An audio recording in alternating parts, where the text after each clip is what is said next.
ये award winning agro tourism centres दिखने में होते कैसे हैं? आज हम आपको इस एग्रो टूरिज्म सेंटर के वर्चुअल टूर को बड़े ही डिटेल्स में दिखाएंगे और उसके बाद में हम आपको as a professional agro tourism expert ये भी बताएंगे कि इतने सारे अवार्ड्स जीतने के बावजूद भी ये एग्रो टूरिज्म सेंटर अपने इस एग्जिस्टिंग सेटअप से 10 गुना कमाने से कैसे चूक गए।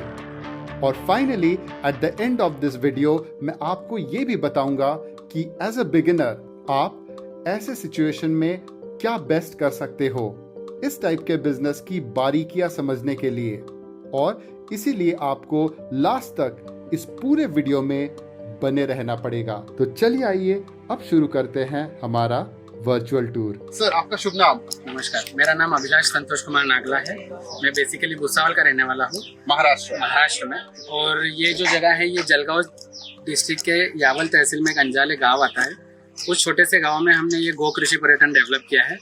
तो आइए आपको इसके बारे में हम लोग और जानकारी देते हैं। आपको यहाँ पे हम एक वर्चुअल टूर कराते हैं। इस वर्चुअल टूर के माध्यम से हम आपको गो आधारित कृषि तो होती है, गो आधारित मतलब जो गौशाला भी होती है, लेकिन एक गौशाला को एक कमर्शियलाइजेशन करके कैसे उसको फाइनेंशियली सस्टेनेबल रखा जाए एग्रो टूरिज्म के मदद से, इसके रिगार्डिंग हम लोग ये प्रोजेक्ट आपको दिखा रहे हैं। हम लोग कोई कॉन्सेप्ट की बात नहीं करी, जो जमीनी हकीकत में हो रहा है, जो कॉन्सेप्ट आज इंडिया में, उसके बारे में आपको इंस्पायर भी कर रहे हैं। जी सर, चलिए। आपके सेंटर का नाम क्या है sir? Nandgram Godham. Okay sir, इसकी शुरुआत कैसे हुई थी सर? इसकी शुरुआत हुई थी, बेसिकली मेरा एजुकेशन हुआ है MBA फाइनेंस 2015। फिर उसके बाद में फादर की इच्छा थी कि मैं जॉब वगैरह ना करूँ और उनके साथ ही आके कुछ बिजनेस वगैरह करूँ। तो फिर वहाँ से हुआ कि दादी की भी इच्छा थी कि गाय को पालना चाहिए, गो पालन करना चाहिए। तो इनिशियली डेयरी फार्मिंग करना है ऐसा डिसाइड हुआ। फिर डेयरी फार्मिंग में भी पहले प्लानिंग था कि फुल फ्लेज कमर्शियल डेयरी की हुई जाए। हाँ, डेयरी फार्मिंग में फुल फ्लेज डेयरी फार्मिंग का हमने डिसाइड किया था। फिर उसके लिए हमने सोचा कि पूरा कमर्शियल डेयरी पे फोकस किया जाए। उसके लिए फिर जर्सी और HF काउस का हमने सिलेक्शन करने का सोचा। हाँ, लेकिन फिर जैसे ही हमने फील्ड वर्क और थोड़ी सी रिसर्च की तो ऐसा ध्यान में आया कि क्यों ना अपना भारतीय देशी गोवंश है उसका गोपालन किया जाए। क्योंकि फिर जर्सी HF के दूध के जो साइड इफेक्ट्स है या नेगेटिव एस्पेक्ट्स है वो उससे अनअवेयर था मैं जब एजुकेशन मेरा ले रहा था। भाई देव, यहाँ पे मैं एक सर्टिफिकेशन बॉडी देखता हूँ यहाँ पे, तो इसके बारे में थोड़ा सा बताइए सर। ये हमको 2021 में महाराष्ट्र पर्यटन संचालनालय जो है अपना पर्यटन मंत्रालय, उनके तरफ से बेस्ट एग्री टूरिज्म उत्कृष्ट कृषि पर्यटन का अवार्ड मिला। ओके। फिर हमने सोचा कि बाबा भारतीय देशी गोवंश का पालन किया जाए। फिर उसी समय विश्व की सबसे बड़ी गौशाला है श्री गोधाम महातीर्थ पथमेड़ा, जहाँ पे 2 लाख गाय है। कहाँ पे? ये माउंट आबू रोड से 60 किलोमीटर से पथमेड़ा करके। फिर वहाँ माउंट आबू मतलब राजस्थान में ही है, राजस्थान गुजरात बाउंड्री पर है ये गौशाला। वहाँ पे 2 लाख गाय है, 1 लाख नंदी है। तो वहाँ पे जो महाराज जी है हमारे राधा कृष्ण महाराज जी, उनकी प्रेरणा मुझे मिली और फिर उन्होंने इंस्पायर किया कि देशी गोवंश का पालन किया जाए। फिर उसके बाद हमने धीरे धीरे गौशाला का निर्माण शुरू किया और 2017 में हमने 8 गिर गाय गुजरात जाकर किसानों से खरीद कर लाए और वो 8 गिर गायों से हमने गोपालन शुरू किया। वैसे दिखने में तो आपके जो गिर गो माता है वो काफी ज्यादा कट्टे कट्टे दिख रहे हैं, एकदम वेल मेंटेन दिख रहा है। तो देख के लगा कि मतलब पूरा नंदग्राम की जो टीम है हमारी, जो ग्वाले है जो गायों की सेवा करते हैं, इसका श्रेय में उनके कुमार जो हमारे डॉक्टर साहब हैं, हमने वेटरनरी डॉक्टर लगाए हैं जो 24 आवर्स इनकी सेवा में रहते हैं। जी, तो मेरा तो कुछ नहीं है जी, जो है सब वो टीम का ही है जी, और सब उनकी ही सेवा है।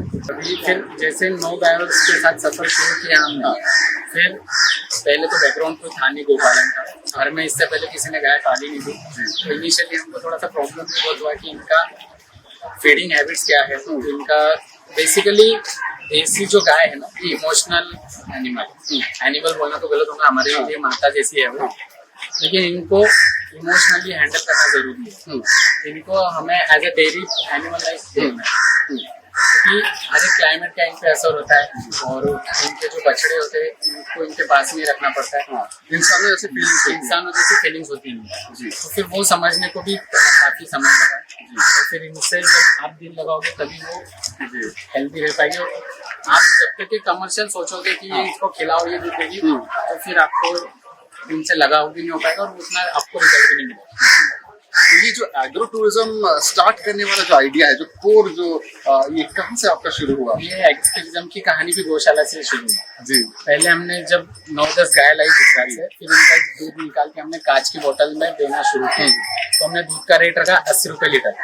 अब हम रह रहे भुसावल जैसे स्मॉल टाउन में, तो यहाँ पे दूध को 80 रुपए रेट क्यों देंगे लोग? पर हम लोगों को बुलाने लगे कि आप आइए, आप देखिए कि गायों की परिस्थिति क्या है, उनका हम मैनेजमेंट किस तरह रख रहे हैं, उनको क्या खिला रहे हैं, ऑर्गेनिक चारा वगैरह खिलाते, उनको देखने के लिए फिर लोग आने लगे। क्योंकि हमने लोगों को बोला कि आप 80 रुपए लीटर ले रहे हो दूध, तो आप पहले आके देखो कि वो मेहनत क्या जाती है, और वो cost of production he already उसकी इतनी ज्यादा है, इसीलिए हम आपसे चार्ज कर रहे हैं कि क्यों इतना महंगा है, आप लोग अपने आंखों से देख के फिर लोग आने लगे, लोगों को गौशाला पसंद आने लगी। फिर धीरे धीरे लोग अपना टिफिन वगैरह लाने लगे, तो फिर मतलब पिकनिक टाइप का होना स्टार्ट हो गया कि बाबा चलो गौशाला में जाएंगे पिकनिक करेंगे। तो फिर थोड़ा सा फिर पब्लिक क्राउड आने लगा, तो प्रॉपर्टी को भी मेंटेनेंस चाहिए था। फिर हमने धीरे धीरे लोगों को चार्ज करना शुरू किया कि आप 50 रुपीज दीजिए और आपका टिफिन वगैरह खाइए और आप गौशाला का आनंद लीजिए और वनडे पिकनिक का मजा लीजिए। तो उसमें भी काफी अच्छा रिस्पॉन्स मिला, और फिर वो रिस्पॉन्स देखते हुए फिर एग्रो टूरिज्म की शुरुआत। ऐसा लगा कि बाबा पब्लिक आ रही है तो क्यों ना और इसको डेवलप किया जाए। और गौ माता को हमने कभी भी छोड़ा नहीं, हमेशा हमने गाय को सेंटर पॉइंट में रखते हुए, इसका नाम ही आप देखोगे नंदग्राम गोधाम गौ एवं कृषि पर्यटन केंद्र। तो फिर गाय को सेंटर पॉइंट में रखते हुए हम धीरे धीरे थीम डेवलप करना स्टार्ट किया और उसको एक एग्री टूरिज्म का रूप दिया। बीच में प्रॉब्लम्स डिफिकल्टीज बहुत आई, बीच में कोविड आया, पूरी दुनिया जिससे परेशान हुई। उसी पीरियड में हमने हमारी मम्मी को खोया है, स्वर्गवास हुआ है। तो फिर वो सब डिफिकल्टीज से उभरते हुए 2021 में एक कृषि पर्यटन जैसा डेवलप हुआ है। तो फिर वहां से हमने टिकट चार्ज करना स्टार्ट किया। और जलगांव डिस्ट्रिक्ट में ऐसा कोई प्रोजेक्ट पहले था नहीं, तो इसको पब्लिक ने काफी अप्रिशिएट किया, बहुत अच्छा रिस्पॉन्स दिया। और ऐसा बोलते हैं ना कि हमारी मेहनत को एक रिवॉर्ड मिला। और फिर इसी दौरान लोगों ने भी रिकॉग्नाइज करा, अलग अलग संस्थाओं ने इसको अप्रिशिएट करते हुए अवार्ड दिया हमको। तो अभी धीरे धीरे जर्नी आगे बढ़ रही है। और एक छोटा सा स्विमिंग पूल बनाया था, तो उसको इतना अच्छा रिस्पॉन्स मिला, तो फिर धीरे धीरे हमने स्विमिंग पूल को भी वाटर पार्क में कन्वर्ट किया। तो अभी हमारा नेक्स्ट प्रोजेक्ट वाटर पार्क का है। तो वैसे अभी वाटर पार्क से भी याद है, हम अपने कैमरा पर्सन को बताएंगे, यहाँ पे आपने रेन डांस का काफी अच्छा व्यवस्था करके रखा है। ये मुझे लगता है समर थीम का तो काफी हॉटस्पॉट होता होगा। अभी हम जो प्लेस पे रह रहे हैं ना, यहाँ पे 12 में से 11 महीने गर्मी है। केवल दिसंबर का सेकंड हाफ और जनवरी का फर्स्ट हाफ इतनी ठंड गिरती है। तो रेन डांस को लोग थ्रू आउट द ईयर करते हैं, जो भी लोग आते हैं उनको रेन डांस एक्टिविटी में इंक्लूड रहते हैं। इसकी भी एक कहानी की हमने होली पार्टी रखी थी।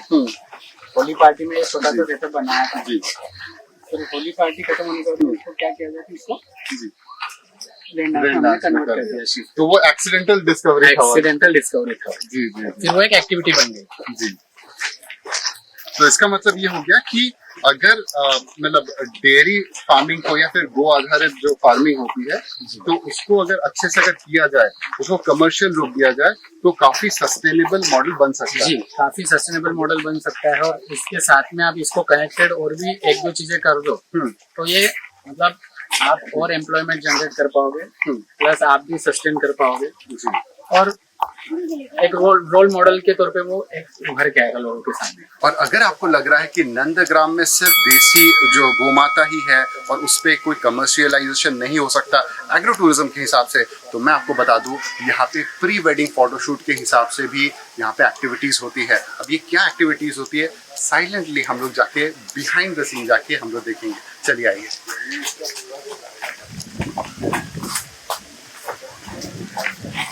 यहाँ पे देख पा रहे होंगे कितना सुंदर सा ये बना है। देखिए क्या होता है, प्री वेडिंग फोटोशूट के हिसाब से ना आपके पास सेल्फी फ्रेंडली चीजें होनी चाहिए, तभी आके आप बहुत अच्छा कर पाते हैं। और इसके अलावा इधर मुझे लगता है आपको तो बिल्कुल भी ताज्जुब नहीं होगा जब मैं आपको बताऊंगा कि यहाँ पे सिर्फ प्री वेडिंग फोटोशूट नहीं, गानों के एल्बम्स जो एल्बम सॉन्ग्स जो होते हैं वो भी यहाँ पे शूट किए जाते हैं। और आए दिन यहाँ पे शूटिंग्स चलती रहती है।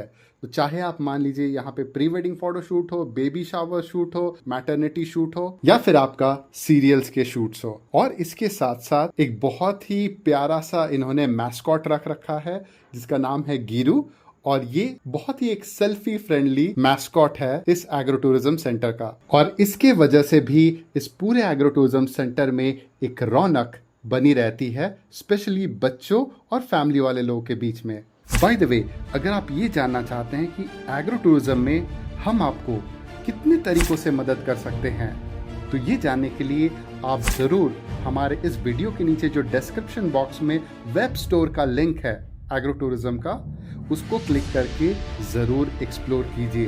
तो अगर आपको हमारे एग्रो टूरिज्म के वेब स्टोर में कोई भी चीज़ आपके काम की लगती है तो बेझिझक होके अभी आप उसे तुरंत बाय कीजिए।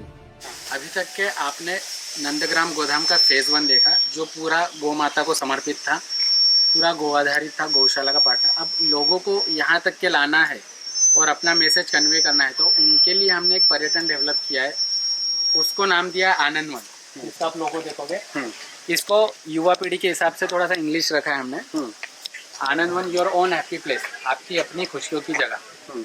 इसके पीछे का इंटेंशन क्या है? इसके पीछे का इंटेंशन ये रहा कि पहली बात तो ये कृषि आधारित जगह है, हाँ। और थोड़ा सा एक फॉरेस्ट टाइप वन का लुक दिया है। इस वन में आके आप आनंदित फील करें जी, तो आनंद वन। ओके, ऊपर कृष्ण जी का आनंद वन जैसा। ऊपर आप हिंदी में लिख दिया आनंद वन। हाँ। तो यंग जनरेशन का मॉडर्न टच देने के लिए योर ओन हैप्पी प्लेस, जी, मतलब आपकी अपनी जगह, खुशियों की जगह। तो उसी में फिर यहाँ से आपका आनंद वन स्टार्ट हो जा रहा है। नेचर के करीब अगर आपको रहना है गौ माता के सानिध्य में, तो उसके लिए भी हमने आवास व्यवस्था की है। ये कॉटेजेस हमने बनाए हैं, इसके अंदर air condition, bathroom attach, double bed. यहाँ पे कितना रेंटल करके आप लोग चार्ज करते हैं? ये हम लोग 3000 रुपीज़ चार्ज करते हैं पर नाइट का। हाँ, जिसमें हम लोग 4 से 5 लोग अलाउ करते हैं। हाँ। उसमें आपका रूम स्टे भी आ गया और सारी एक्टिविटीज़ भी आ गई। मतलब सारा मिडिल क्लास क्राउड भी आ सके, मतलब अफोर्ड कर सके। बिल्कुल हैवी चार्जेस नहीं है। वहाँ पे मैं देख पा रहा हूँ टेंट भी है। हाँ, और प्री वेडिंग फोटोशूट वहाँ पे भी हो रहा है। जी जी जी। बोलते ना, ये आपकी सारी मेहनत का फल जो मिला है, उसके पीछे गौ माता का बहुत बड़ा आशीर्वाद है। जी। और हमने हमारी संस्कृति कहीं नहीं छोड़ी, हर चीज़ को एक नाम दिया। स्विमिंग पूल को जज दिया। जी जी। तो इतनी बड़ी प्रॉपर्टी मेंटेन करने के लिए आपको टोटल मैन पावर कितने चाहिए होते हैं? टोटल अभी मेरे नंदग्राम परिवार के 30 से 35 फैमिली मेंबर्स हैं जी, क्योंकि मैं उनको स्टाफ या कर्मचारी नहीं मानता हूँ, सारे मेरे फैमिली मेंबर्स हैं जी। तो सारे 30 से 35 लोग लगे हुए हैं नंदग्राम को आगे बढ़ाने में जी। यहाँ से ऐसे तो यहाँ पे आ जाइए, यहाँ से पूरा एंगल किसी का दिखेगा। आपने क्या कैसे डिस्कवरी किया और वाटर पार्क तक के स्विमिंग पूल का डिस्कवरी ऐसे हुआ, इसका नाम रखा है हमने आनंद वन। तो आनंद वन में आनंद लाने के लिए पानी हमारे जीवन का सबसे अहम हिस्सा है जी। और लोगों को पानी, स्विमिंग पूल का काफ़ी अट्रैक्शन है। और हमारे इस रीजन में स्विमिंग पूल एक दो है, लेकिन वो सिर्फ ट्रेनिंग वाले हैं जिसको स्विमिंग क्लासेस लगाएं। एज अ पिकनिक एंजॉय करने वाला स्विमिंग पूल एक भी नहीं था। तो फिर वहाँ से आया ध्यान में कि स्विमिंग पूल बनाया जाए, डेवलप किया जाए। और स्विमिंग पूल का जो रिस्पांस रहा, हाँ, पिछले साल बोलो या अभी तक के भी, तो उन्होंने हमको और इनकरेज किया और हमने फिर स्विमिंग पूल से वाटर पार्क पर। अच्छा, वाटर पार्क पे आप शिफ्ट कर रहे हैं। अच्छा, ये कितने एरिया पे बना है और वाटर पार्क कितने एरिया पे बनने जा रहा है? आनंद वन अपना 2.5-3 एकड़ में। हाँ। वाटर पार्क, सिर्फ वाटर पार्क खुद अकेला 2.5-3 एकड़ में। ओके। और ये हमारे रीजन का सबसे बड़ा वाटर पार्क होने वाला है जी। बहुत बढ़िया। और ये कितने इस पे एरिया पे बना हुआ? स्विमिंग पूल अपना 30/60 है। 30/60 और 4 फीट डीप है। चलिए, एक क्विकली मैं आपको बिहाइंड द सीन एक स्टोरी भी बताता हूँ।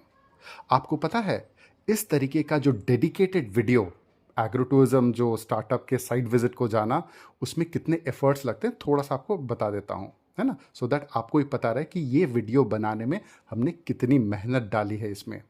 सबसे पहले हमें एग्रो टूरिज्म स्टार्टअप्स के इकोसिस्टम में जाना पड़ता है, उन्हें ढूंढ के निकालना पड़ता है, और उसमें से भी हमें ये सिलेक्ट करना पड़ता है कि यहाँ पे कौन से ए ग्रेड, बी ग्रेड और सी ग्रेड प्लेयर्स है। ए ग्रेड प्लेयर हमें भाव नहीं देंगे, सी ग्रेड प्लेयर अपने कोई काम के नहीं क्योंकि गिरे पड़े हुए हैं, ठीक है, ये ऑलरेडी हार मान के बैठे हुए हैं, है ना। लेकिन यस, बी ग्रेड प्लेयर को हम लोग ढूंढ के निकालते हैं जो रियली आगे बढ़ना चाहते हैं और अपने सक्सेस को लेके कमिटेड है। इनको ढूंढ के निकालने के बाद हम अपनी पूरी टीम को लेके साइट विजिट के लिए जाते हैं।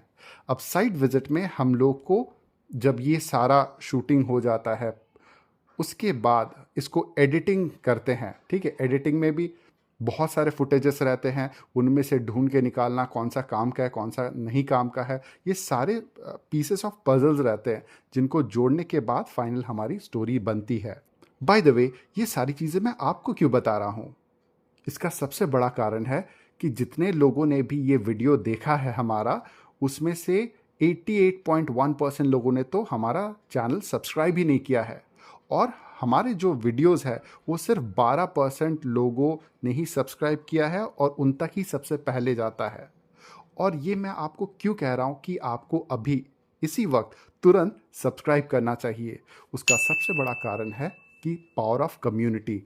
और जैसे जैसे हमारा वीडियो ज़्यादा से ज़्यादा लोगों तक पहुंचेगा आपके शेयर करने के कारण, तो हमारी ये कम्युनिटी में नंबर ऑफ पीपल ज़्यादा बढ़ेंगे, हमारा सपोर्ट बड़ा होगा और हमारे जैसे लोग अगर यहाँ पे ज़्यादा हुए तो ऑब्वियसली सारी चीज़ें आपके फेवर में आना स्टार्ट करती है पावर ऑफ कम्युनिटी से। तो देर किस बात की, अभी आप हमारे इस YouTube चैनल को सब्सक्राइब करने के साथ साथ नोटिफिकेशन वाला बेल आइकन भी दबा दीजिए ताकि आने वाले दिनों में जो सबसे पहला अपडेट्स जो भी आएगा वो सबसे पहले आप ही तक पहुंचे।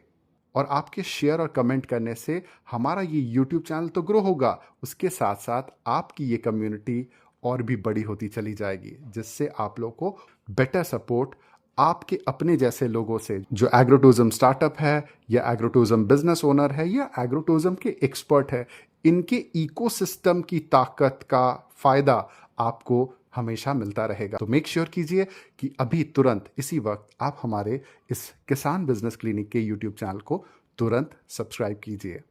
अब आगे बढ़ते हैं। आपने म्यूजियम्स तो काफी सुनी होगी, लेकिन भारतीय देशी गोवंश के ऊपर गोतीर्थ बोल के जो हमने गो संग्रहालय या गायों का म्यूजियम बोला जाता है।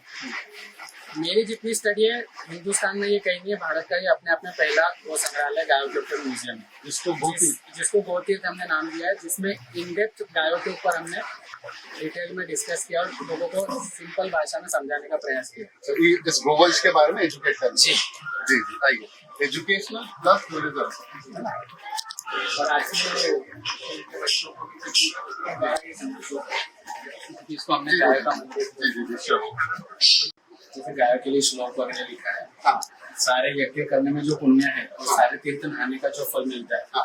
वह फल गो माता को चारा डालने से सहज ही प्राप्त हो जाता है। जी। और एक इंट्रो दिया है कि मैं चाहता हूँ हमारे कैमरा टीम फटाफट इनको कवर करे और जो हमारे व्यूअर्स इंटरेस्टेड है इसके बारे में जानने के लिए उसको पॉज करके उनको पढ़े। ये मराठी में या हिंदी में? हिंदी में है तो और भी बढ़िया। ठीक है, अब आगे बढ़ते हैं। इस तरफ क्या है? ये भी हमने ये पूरे म्यूजियम को एक फेज में डिवाइड किया है, 4 फेज। तो पहला फेज है कि हम जो गौ माता करते हैं, गाय को क्यों पूजना चाहिए, तो उसके बारे में लिखा है कि बाबा गाय एक्चुअल में क्यों पूजना चाहिए हमें, गावो विश्व से मात्रा, गाय विश्व की माता क्यों है, तो उसके बारे में एक अपना लिटरेचर है कि बाबा गाय की उत्पत्ति कहाँ से हुई। अब ये अपन क्लेम नहीं कर सकते, जो अपने पुराणों में ग्रंथों में लिखा है वहीं से हमने इसको लिया है। अच्छा, यहाँ पे मंथन वाला स्टोरी इसमें जो बताया गया है कि जब देव और दानवों में समुद्र मंथन हुआ, तो समुद्र मंथन में से कामधेनु गाय की उत्पत्ति हुई। तो वो एक फर्स्ट है जहाँ से हमने गाय की उत्पत्ति मानी जाती है। और फिर अपन जो बोलते हैं 33 करोड़ देवी देवता, तो वो एक्चुअल में 33 करोड़ नहीं है, 33 कोटि है। 33 कोटि माने 33 प्रकार, वो 33 प्रकार के देवी देवता है, 33 करोड़ नहीं है। इसका कैसे, इसका मिथ का खंडन ये है कि अब जंगली कोटि को लोग करोड़ से समझ लीजिए, कोटि माने कोटि माने प्रकार। ये संस्कृत शब्द है, 33 कोटि 33 प्रकार है। तो 33 प्रकार में भी लिखा है 8 वसु है, 11 रुद्र है, 12 आदित्य, फिर इंद्र, प्रजापति। और यहाँ पे हमारे दीवार के पीछे यहाँ पे क्या है? ये हमने बताया कि बाबा गौ सेवा के क्या लाभ है। अगर आप अपने आप को गौ सेवा से जोड़ते हैं, तो उसका संक्षिप्त में वर्णन किया है। कहते हैं प्रत्यक्ष को प्रमाण की जरूरत नहीं पड़ती है, तो आपका जो मॉडल है एकदम प्रत्यक्ष है और प्रत्यक्ष को आपने प्रमाणित करते हुए इसको एस्टैब्लिश किया हुआ है। हमारा इस प्रोजेक्ट का मतलब ये था कि पहले तो अपना लोगों को गाय से जोड़ा जाए और प्लस ऑर्गेनिक खेती जो है, गो आधारित खेती, ऑर्गेनिक खेती जो है अपनी, हाँ, जैविक खेती, ऑर्गेनिक खेती का हाँ, वो आधारित जो अपना बोलते ना बैक टू बेसिक्स, हाँ। हमारे जो एंसेस्टर्स थे, जो पूर्वज थे, वो हेल्दी इसीलिए रहते थे। उस टाइम पे बीमारियां भी इसीलिए नहीं थी क्योंकि ये फर्टिलाइजर्स वगैरह जो रासायनिक खाद वगैरह थे ये नहीं थे, पहले बहुत आधारित खेती थी। तो हमारा प्रयास पूरा रहा है कि फिर से हम वो गो पालन के द्वारा गो आधारित खेती, back to nature, back to basics, और प्लस आज की जो मॉडर्न पीढ़ी, युवा जनरेशन है, उनको इस प्रोजेक्ट से कैसे जोड़ा जाए, इसलिए थोड़ा सा अट्रैक्टिव होता है। आजकल सेल्फी का जमाना है, तो उसके लिए सेल्फी पॉइंट्स बना के, तो जैसे क्राउड जैसे समझे, जो देर तक जिस फूल में उनको सब्जेक्ट समझ में आए, सब्जेक्ट समझाने का तरीका थोड़ा मॉडर्न है जी, लेकिन मेन जो सब्जेक्ट है वो इंटेंशन वही है। उसको प्रेजेंट थोड़ा मॉडर्न वे में हमने किया है, ट्रेडिशनल प्लस मॉडर्न का कॉम्बिनेशन, और यही म्यूजियम में वैसे ही किया है कि फर्स्ट फेज धार्मिक स्पिरिचुअल, गाय का स्पिरिचुअल महत्व क्या है, उनका इम्पोर्टेंस है, और फिर नेक्स्ट फेज में पहले तो आप गाय किसे बोले ये समझ, ये भी इम्पोर्टेंट है। अब बहुत से बच्चों को या यंग जनरेशन को याद है। गाय ये पता है नीचे वाली, तो इसे गाय नहीं बोला जाना चाहिए। ये ब्रिटिशर्स यहाँ पर लेके आए स्पिरिट। गाय मतलब अपनी भारतीय देशी गोवंश ही जी।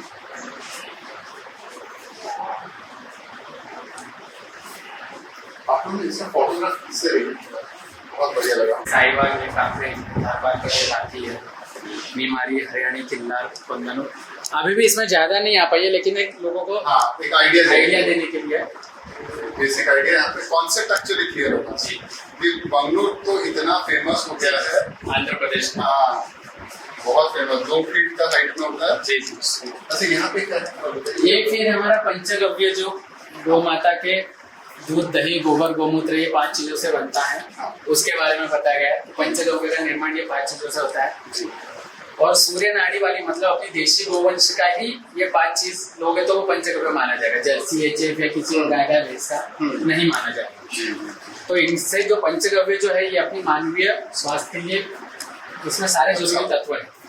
और यहाँ पे ये एक इकोसिस्टम बताया कि बाबा गाय पालने से क्या क्या होना है। जौ धरती, भूजल पूर्ति, मित्र जीवों की वृद्धि, पौष्टिक आहार, प्रभावी औषधि, सात्विक चेतना, सुखी जीवन, धार्मिक गति, ज्ञान एवं बुद्धि, बल एवं स्वास्थ्य, समृद्ध किसान और सशक्त राष्ट्र। मतलब बेसिकली ये ले दे के अगर गोमाता को अगर हम लोग ये क्या बोलते हैं, ये करते हैं, प्राधान्यता देते हैं, तो हमारा राष्ट्र भी बेसिकली हमें बचना है तो गोमाता बच नहीं सकती। जी जी जी, सही बात। और ये फिर पंचगव्य के कुछ फायदे बताए गए हमने कि भाई गाय के दूध के क्या फायदे हैं, दही के, घी के, गोमूत्र के, गोबर। मतलब इसको अगर आप इंटरेस्ट लेके 15-20 मिनट में पढ़ोगे ना तो आपका पूरा कंसेप्ट क्लियर हो जाएगा। मतलब आप अंदर घुसोगे तब आपकी भावना अलग रहेगी, बाहर निकलोगे तो आप एक अलग ही गाय के प्रति आपके पूरे कंसेप्ट ही अलग हो जाएंगे। इसमें जो चीजों से आपकी खुद की कॉन्सेप्ट की क्लैरिटी हुई, वही आप दूसरों के साथ हाँ, जो मैंने सीखा है ये 5-6 सालों में गोपालन से, वो मैंने सब सरल हिंदी भाषा में लोगों को समझाने का प्रयत्न इस गौतिक के द्वारा किया जी। अब वो तो हो गया अपना गाय किसे माने, उसके पंचगव्य क्या है। अब उन सबका चिकित्सा में अपना वैज्ञानिक महत्व क्या है। गाय एक चलती फिरती चिकित्सा शास्त्र है। गोमूत्र से कई सारी औषधियां बनती है। उसके बाद में दूध और घी काफी आयुर्वेद में अपन बोलते दवाइयों के साथ लेने से काफी कुछ घी के भी फायदे हैं। मतलब मैं बोलने चलूँ तो जी जी चलिए ना, कोई दिक्कत काफी समय लग जाएगा। थोड़ा थोड़ा कर बोलते चलेंगे हम। तो पंचगव्य का पूरा चिकित्सक महत्व और ये स्क्रीन लगाइए, यहाँ पे हम लोग अपनी पूरी फिल्म बताते हैं उसमें। यहाँ पे बाय द वे फिल्म चल रहा है, यहाँ पे सर ने स्क्रीन लगा के रखा है। यहाँ पे गाय के बारे में एक शॉर्ट फिल्म बताई जाती है, बैठने के लिए यहाँ पे जगह है और यहाँ पे शॉर्ट फिल्म दिखाई जा रही है, सर बता रहे हैं। हालांकि कहने लायक तो गौ माता पे बहुत सारे कुछ है। ये गाय का कृषि महत्व अभी तक के सारे पॉइंट्स कवर हो गए। कृषि का महत्व जो है जी, ये कृषि का महत्व बताया हुआ है जी। इसमें लिटरेचर सारे समझ में आ रहे हैं, इसमें कवर हो पा रहे। इतने अच्छे लग रहे हैं। और खुशी होते से फिर उसका आर्थिक महत्व, इकोनॉमिक, इंडियन इकोनॉमी में कैसे उनका भारतीय कंट्रीब्यूशन, अर्थव्यवस्था में गाय का महत्व।